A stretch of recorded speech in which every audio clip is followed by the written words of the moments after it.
আসসালামু আলাইকুম। সবাইকে আজকের এই স্পেশাল ডিসকাশন অনুষ্ঠানে স্বাগত জানাচ্ছি। আমি পরশ মাহমুদ। আজ ১৫ই আগস্ট বাংলাদেশের ইতিহাসে সবচেয়ে গুরুত্ববহ এই দিন। বাংলাদেশের প্রধানতম ৩টি রাজনৈতিক দলের ক্ষেত্রেই অত্যন্ত গুরুত্বপূর্ণ। বাংলাদেশের বৃহৎ রাজনৈতিক দল বাংলাদেশ জাতীয়তাবাদী দল বিএনপি সাবেক চেয়ারপারসন এবং বাংলাদেশের সবচেয়ে জনপ্রিয় সাবেক প্রধানমন্ত্রী দেশনেত্রী বেগম খালেদা জিয়ার আজ শুভ জন্মদিন। সেক্ষেত্রে বাংলাদেশ জাতীয়তাবাদী দল জাতীয়তাবাদী চেতনায় উজ্জীবিত সকল আপামর জনসাধারণের জন্য আজকের এই দিনটি অত্যন্ত আনন্দমুখর একটি দিন। তারা সেভাবেই এই দিনটি উদযাপন করে আসছে এবং ভবিষ্যতে উদযাপন করবে। পাশাপাশি বাংলাদেশের আরেকটি অন্যতম বৃহৎ রাজনৈতিক দল যারা বাংলাদেশের একটি অভ্যুত্থানের ধকলে এবং আদালতের নিষেধাজ্ঞায় নিষিদ্ধ হিসেবে আছে বাংলাদেশ আওয়ামী লীগের জন্য আজকের এই দিনটি অত্যন্ত শোকাবহ একটি দিন। স্বাধীন বাংলাদেশের প্রথম প্রধানমন্ত্রী আওয়ামী লীগের প্রতিষ্ঠাতা শেখ মুজিবুর রহমান সপরিবারে আজকের এই দিনে মৃত্যুবরণ করেছেন। সেই হিসেবে আওয়ামী চেতনা উজ্জীবিত বাংলাদেশের আপামর জনসাধারণের জন্য আজকের এই দিনটি শোকাবহ একটি দিন এবং তারা শোক হিসেবে পালন করে আসছে। শোকের আবেশে তারা ধারণ করছে এবং তারা সারা দেশব্যাপী তার এই প্রমাণ রাখছে। যদিও এখন তারা সীমিত পরিসরে পালন করতে পারছে কারণ তারা এখন নিষিদ্ধ আছে। তবে অনলাইন প্ল্যাটফর্মে বা সোশ্যাল মিডিয়ায় দেখা যায় তারা এটাকে শোক হিসাবে পালন করে আসছে বা পালন করবে, এটাই স্বাভাবিক। তাদের জন্য এই দিবসটা অত্যন্ত সুখের একটি দিন।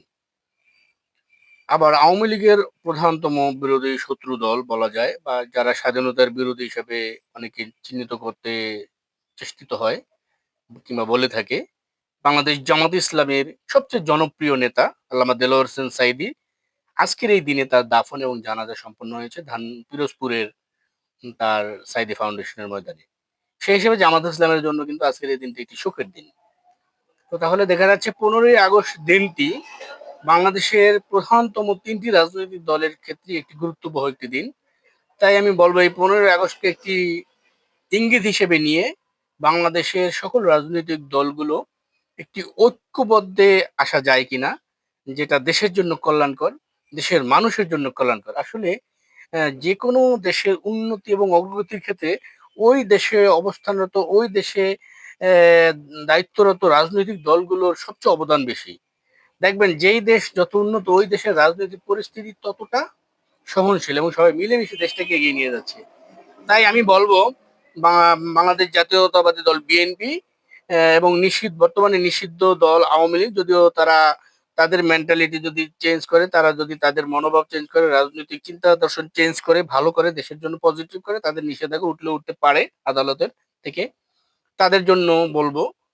এবং পাশাপাশি বাংলাদেশ জামাত ইসলামী যারা বিগত ইতিহাস যাদের একটা ভালো না, যারা মুক্তিযুদ্ধের বিরোধী করেছে, তারা এটা এটা সবাই বলতেছে, এই জন্য তারাও যদি তাদের চিন্তা চেতনা নতুন করে দেশের জন্য গঠনমূলক নিয়ে আসতে পারে এবং এই তিন রাজনৈতিক দলগুলো তারা যদি 15ই আগস্ট দিবসটাকে একটি ইঙ্গিত ধরে, একটি ফান্ডামেন্টাল একটা জায়গা ধরে, ঐক্যের জায়গা ধরে, তারা ঐক্যবদ্ধ হয়ে আমাদের এই দেশটাকে সুন্দরভাবে গঠন করবে এবং দেশের মানুষের জন্য সুন্দর সুন্দর পরিকল্পনা নিয়ে দেশকে এগিয়ে নিয়ে যাবে। সবাই মিলে আসলে দেশটাকে গঠন করব এই আশাবাদ রেখে আজকের এই স্পেশাল ডিসকাশন অনুষ্ঠান এখানে শেষ করছি।